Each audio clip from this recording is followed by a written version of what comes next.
का एक जंगल था।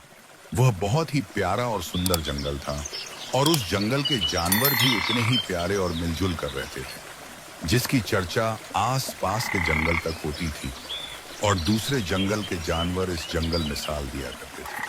आखिर ऐसा क्या था, चलिए आगे देखते हैं।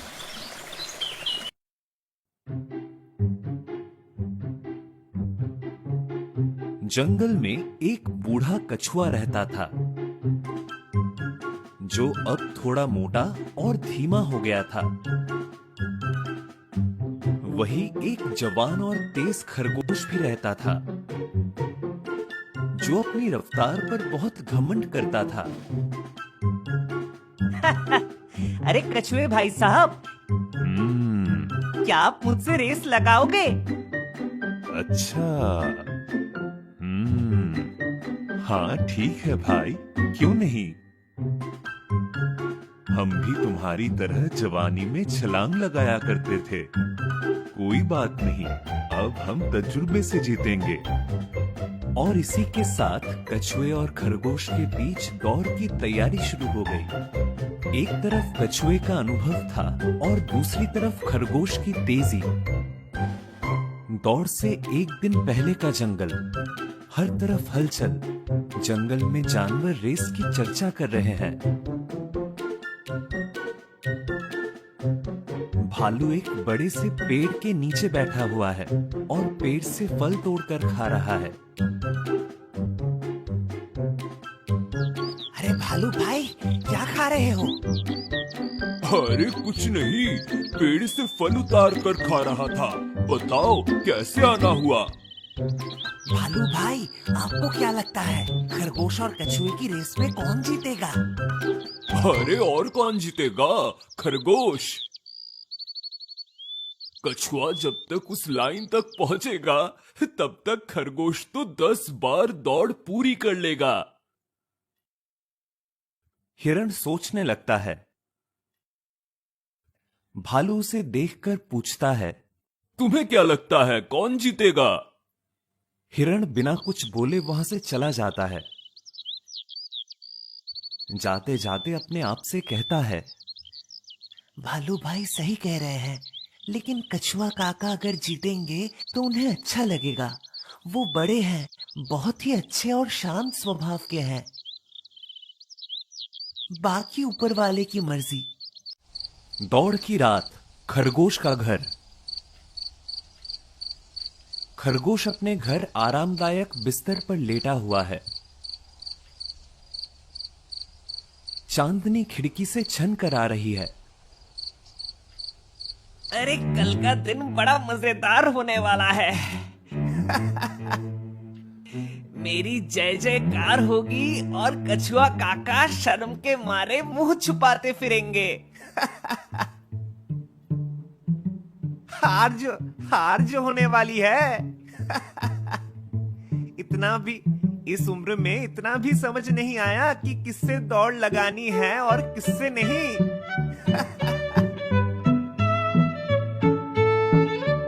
वह करवट बदलता है और सोचने लगता है।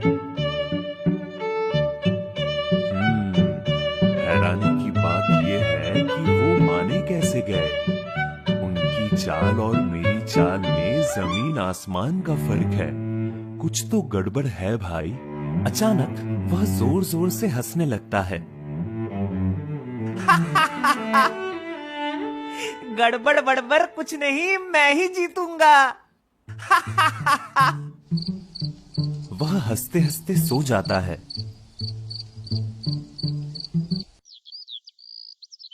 आज फिर वही ऐतिहासिक दौड़ होने जा रही है।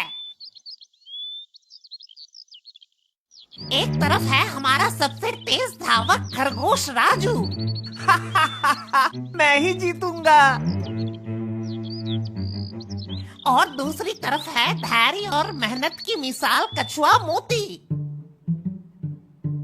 मोती भाई, तुम फिर हारने के लिए तैयार हो?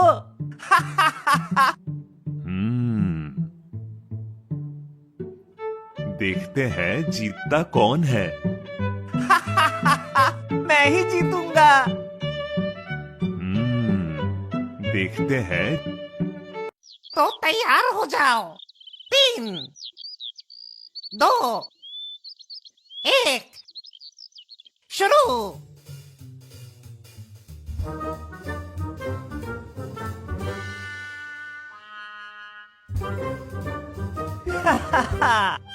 अरे ये दौड़ तो बड़ी आसान है। मोती मुझसे बहुत पीछे रह गया होगा। चलो थोड़ी मस्ती कर लेते हैं। खरगोश रास्ते में एक बड़े से आम के पेड़ के नीचे रुकता है। वाह, इतने मीठे आम लगे हैं। पहले थोड़ा मजा लिया जाए। खरगोश उछलकर पेड़ की टहनी पकड़ता है, 2-3 आम तोड़ता है और मस्ती से खाने लगता है। खरगोश आम खाने के बाद इधर उधर देखता है और एक झाड़ी में छुप अपना दूरबीन निकालता है। देखे मोती भाई कहाँ पहुँचे हैं। खरगोश दूरबीन से देखता है कि कछुआ धीरे धीरे चल रहा है।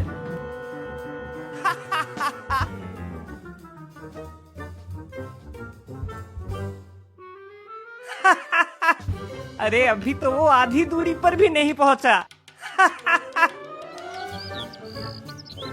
वाह, मुझे तो एक झपकी लेने का भी टाइम मिल जाएगा। वह पास के एक पेड़ के नीचे लेट जाता है और धीरे धीरे उसकी आंख बंद हो जाती है। अरे देखो देखो, मोती फिनिश लाइन के पास पहुंच रहा है।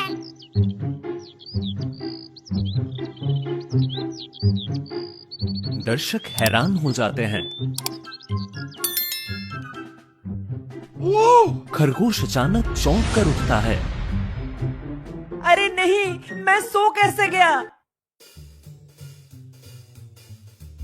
वह तेजी से दौड़ता है, लेकिन बहुत देर हो चुकी होती है। और विजेता है कछुआ मोती। दर्शक खुशी से तालियां बजाते हैं। खरगोश शर्मिंदा होकर कछुए के पास आता है।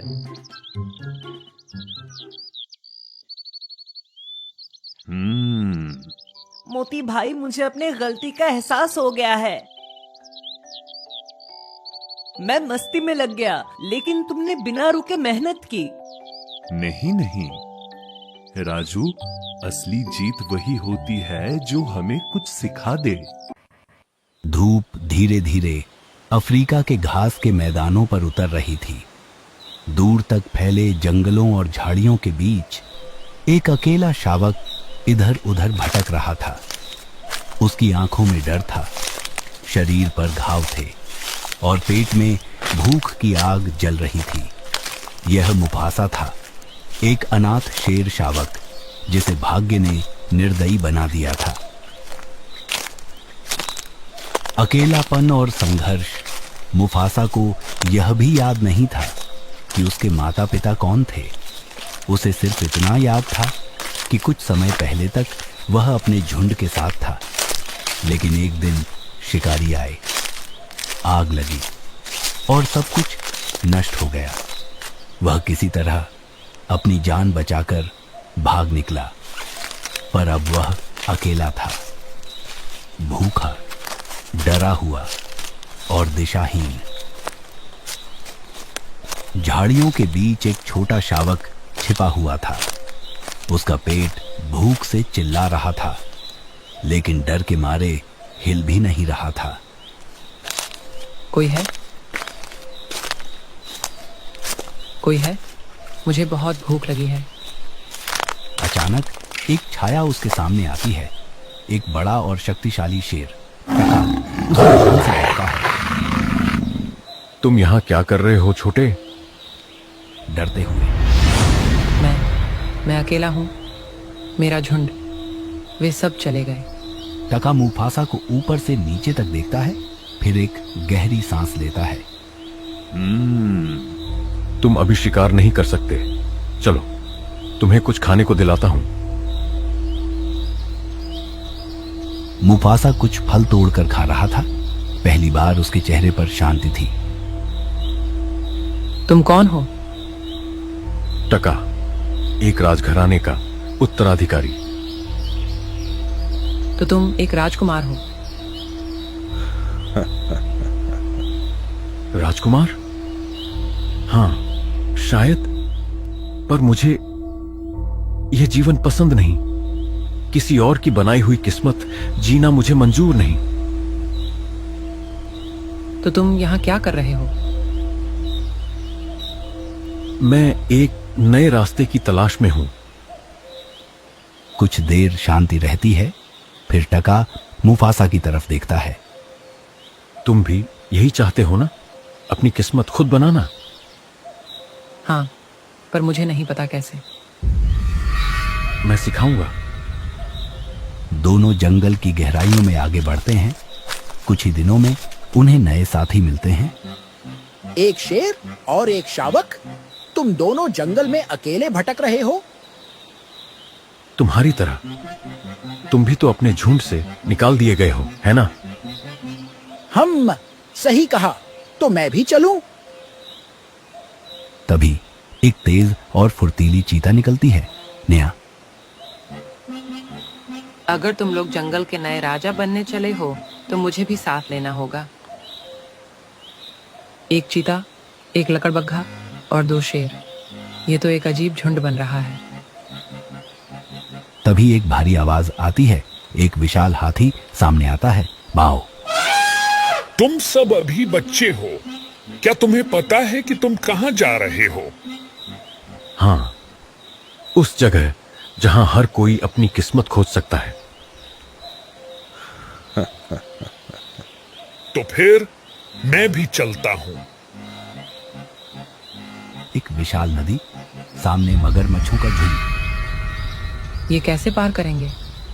तेजी से भागना पड़ेगा, मैं पहले जाती हूँ। नेहा बिजली की तरह दौड़ती है। मगरमच्छ उसकी तरफ झपटते हैं, लेकिन वह निकल जाती है। हद है, चलो अब हमारी बारी है। सब एक एक करके नदी पार करने लगते हैं।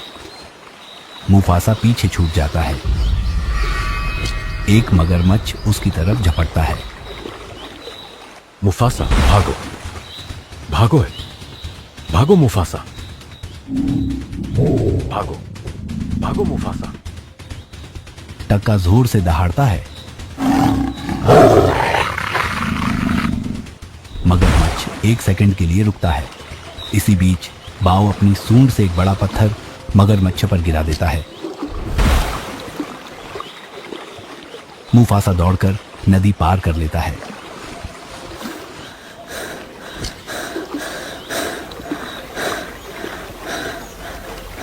शुक्रिया।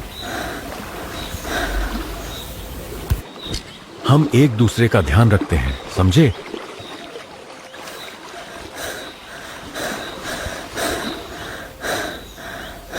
एक रहस्यमयी घाटी, बीच में एक पुराना सिंहासन। यही वह जगह है। टका धीरे धीरे आगे बढ़ता है, सिंहासन को छूता है। तभी एक रोशनी फैलती है और एक बूढ़ा शेर आत्मा के रूप में प्रकट होता है। जो भी सच्चे दिल से नेतृत्व के योग्य होगा, वही इस सिंहासन को प्राप्त करेगा। टका पीछे मुड़ता है और मुफासा की तरफ देखता है। मेरी तरफ क्यों देख रहे हो? यह तुम्हारा स्थान है। पर मैं तो एक अनाथ हूं। मैं राजा कैसे बन सकता हूं? राजा वही होता है जो दूसरों की किस्मत सुधारने का काम करे। और तुमने यही किया है मुफासा। हाँ, पहले शावक था, अब राजा बन रहा है। मजा आ गया। तुमने सिखाया कि परिवार सिर्फ खून से नहीं बनता, भरोसे से बनता है।